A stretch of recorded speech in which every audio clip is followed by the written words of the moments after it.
जय हिंद मेरे भाई। क्लास 11 12 आप लोग के लिए वीडियोस हैं और इसको ध्यान से सुनना। इस वीडियो के बाद आपको पता चल जाएगा एक्चुअल मिड टर्म के अंदर में आपको क्या टिप्स यूज़ करना है, क्या प्रिपरेशन यूज़ करना है। कि कहने का मतलब ये है, जैसे मैंने बताया आफ्टर डेट शीट आपको किस तरीके की पढ़ाई करनी चाहिए। तो मेरे भाई ये वीडियो क्लास 11 और 12 के लिए रामबाण साबित होगा। मेरे भाई ध्यान से सुनना, लास्ट तक सुनते जाना। उम्मीद करता हूँ आपको बहुत अच्छा लगेगा। तो मेरे भाई जैसे आपको बताया कि मिड टर्म का डेट शीट अनाउंस हो चुका है। अगर डेट शीट नहीं देखा है तो प्लीज़ आप सबसे पहले डेट शीट देखो। उसके बाद आपके सामने यहाँ पे पता है क्लास 11 और 12 का, पहले क्लास 11 का पहला इंग्लिश का पेपर है और क्लास 12 का यहाँ पे मैथ का पेपर है और यहाँ पे पॉलिटिकल साइंस का आपके यहाँ 27 तारीख को पेपर है। तो मेरे भाई सबसे पहला इंट्रोडक्शन में यही बताना चाहता था इस टॉपिक में कि आपके डेट शीट आ चुके हैं। आफ्टर डेट शीट आपकी प्रिपरेशन क्या होनी चाहिए, क्या दिमाग लगाना आपको, क्या स्ट्रेटजी फॉलो करनी है और कहाँ से आपको क्या मटेरियल यूज़ करना है। तो आप सारी चीज़ों को देखते जाओ, आपको एट द एंड सारा कन्फ्यूजन क्लियर हो जाएगा। तो मेरे भाई सबसे पहला पॉइंट है मेरे लिए, आप सभी को मेरे एंड से give yourself enough time to study. मतलब आपको अपने आप को ज़्यादा से ज़्यादा समय स्टडी करने के लिए देना है। अब वो बाबू सोना के चक्कर में नहीं रहना है, बस कोना पकड़ना है और पढ़ते रहना है। ना ही आपको इधर उधर के चक्कर में पढ़ना है, घूमने फिरने के, क्योंकि अभी कमिंग सून बहुत सारे फेस्टिवल होंगे। बट मेरे भाई याद रखना, फेस्टिवल तो जीवन में आते जाते रहेंगे। बस एक एग्जाम में बढ़िया तरीके से स्कोर कर देना तो भाई आस पड़ोसन सबके मुंह बंद हो जाते हैं। ये आपको पता है क्लास 11 12 बड़ी क्लास होती है। तो मेरा कहना है सबसे पहले कि भाई give yourself enough time to study. आपको सबसे ज़्यादा अपना समय अपने स्टडी को देना चाहिए। ये सबसे बड़ा बलवान है मेरे भाई। अगर मैं क्लास 11 की बात करता हूँ, यहाँ पे क्लास 11 की और यहाँ पे क्लास 12 की, तो मेरे भाई सबसे ज़्यादा इंपॉर्टेंट पॉइंट जो आपके सामने यहाँ पॉलिटिकल साइंस है मेरे भाई, उसको सबसे ज़्यादा समय देना है। और उसके बाद यहाँ पे हिस्ट्री, उसको सबसे ज़्यादा समय देना है। और ये आपके पास एक ना हिस्ट्री के बाद में मतलब फिजिकल एजुकेशन अगर किसी का एडिशनल नहीं है तो उनको सबसे ज़्यादा समय देना है। और इंग्लिश को, क्योंकि आपको इंग्लिश में बहुत सारी चीज़ें प्रैक्टिस करनी पड़ेगी। नोट मेकिंग हो गया, पोस्टर हो गया, एडवर्टाइजमेंट हो गया, सारी चीज़ें। और इंग्लिश के लिए एक अकेला प्लेलिस्ट आपको अपने एसएसपी ह्यूमैनिटीज़ पे मिल जाएगा।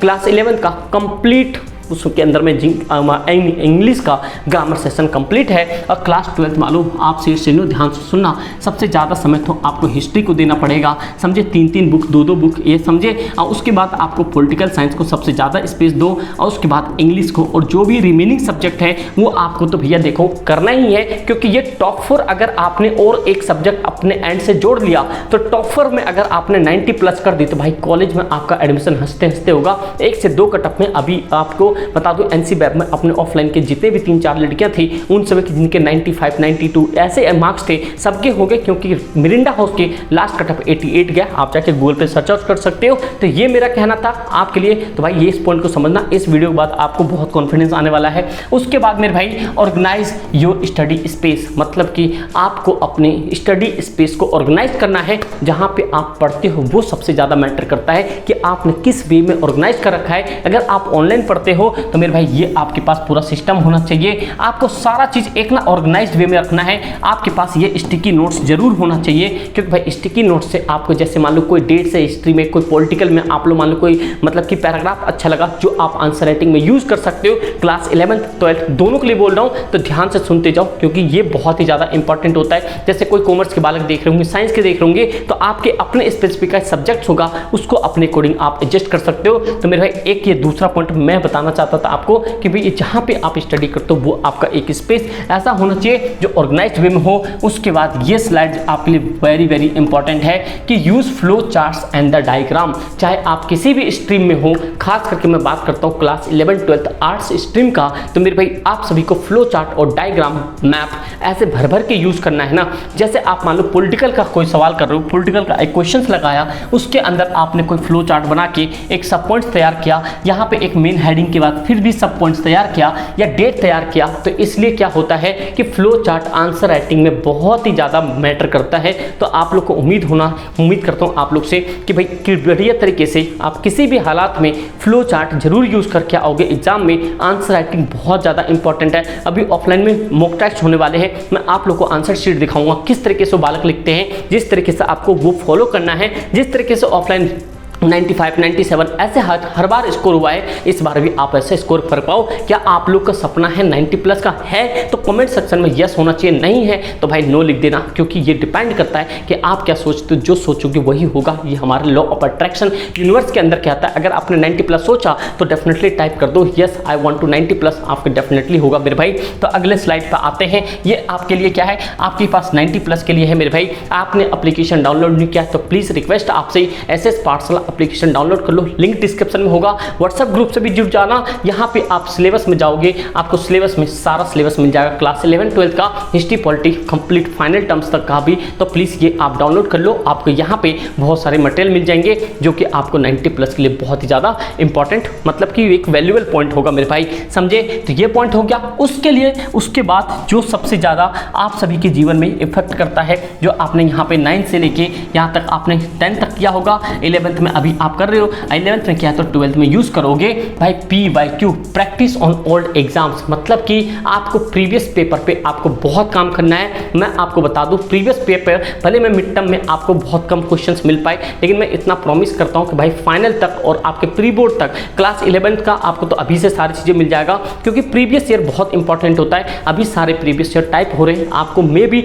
आपके एग्जाम से पहले सारे प्रीवियस ईयर के क्वेश्चन मिल जाए, इंपॉर्टेंट क्वेश्चन मिल जाए, हिस्ट्री, ज्योग्राफी, पॉलिटी, जितनी भी चीज़ है। बस नोटिफिकेशन बेल ऑन करके रखना। क्लास 11th में हो तो 11th वाले व्हाट्सएप ग्रुप ऑन कर लेना, क्लास 12th हो तो 12th वाले ज्वाइन कर लेना, क्योंकि लिंक डिस्क्रिप्शन में हो। कोई भी चीज़ आएगा मैं आपको वहाँ पे जरूर शेयर करता हूँ। ये पॉइंट हो गया, क्योंकि ये आपके प्रैक्टिस एंड ओल्ड एग्जाम्स, मतलब आपको PYQ पे काम करना है, समझे दोस्त। उसके बाद में आप जानते हो जो भी ऑर्गेनाइज स्टडी करते हो, ग्रुप विथ फ्रेंड्स अपने दोस्त यार के साथ ऑर्गेनाइज स्टडी कर सकते हो। अगर किसी चीज़ पर डिस्कशन करना है तो मुझे ये बताओ, आप लोग बताओ। जैसे आपने पहला पढ़ा होगा SRC, अगर आपको पता है कि SRC का ईयर कहाँ था, बताओ भाई। अगर आप लोगों ने पढ़ा है नेशन चैलेंज बिल्डिंग वाले में से SRC के बारे में, कब हुआ था, क्या डेट था, तो आपको इस तरह की चीज़ें अपने दोस्त यार से डिस्कस करना चाहिए कि जिससे कि आप लॉन्ग टर्म उसे लर्न कर पाओ। और भाई हिस्ट्री के MCQ मतलब लाइव सेशन अभी से चल रहे, विजयनगर साम्राज्य वाले खत्म ही होने वाला है, आप जाके उसे अटेंड कर सकते हो, आपको पता चल जाए NCERT कहाँ से आते हैं, समझे दोस्त। ये पॉइंट हो गया।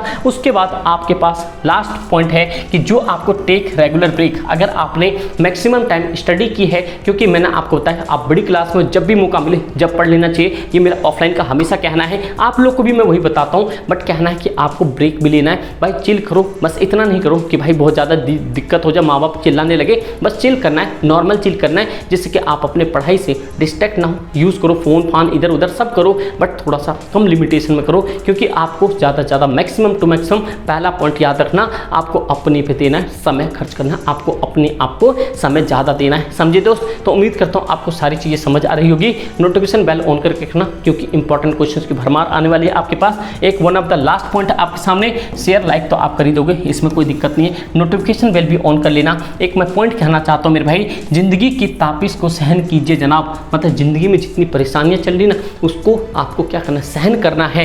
क्योंकि आपको पता है अक्सर वो पौधे मुरझा जाते हैं जिनकी परवरिश छाया में होती है। मतलब क्या, समझे। आपके जीवन में प्रॉब्लम चल रही, चलने दो। एक्चुअल में क्या आता है, जिनके लाइफ में कोई प्रॉब्लम नहीं होता वो भाई कुछ समझ ही नहीं पाते। जिस तरीके से जो पेड़ पौधे छाव में पलते ना, वो आगे बढ़ नहीं पाते, वो ज़्यादा ग्रो नहीं कर पाते, उनको सनलाइट की जरूरत होती है, बहुत सारी चीज़ों की जरूरत होती है। उसी तरीके से आपको अभी हर इन्वायरमेंट से हर एक वो चीज़ सीखनी है, हर एक वो चीज़ फेस करनी है जो कि आपको लाइफ में आगे ले जाए, समझे दोस्तों। उम्मीद करता हूँ आपको सारी चीज़ समझ आ गई होगी।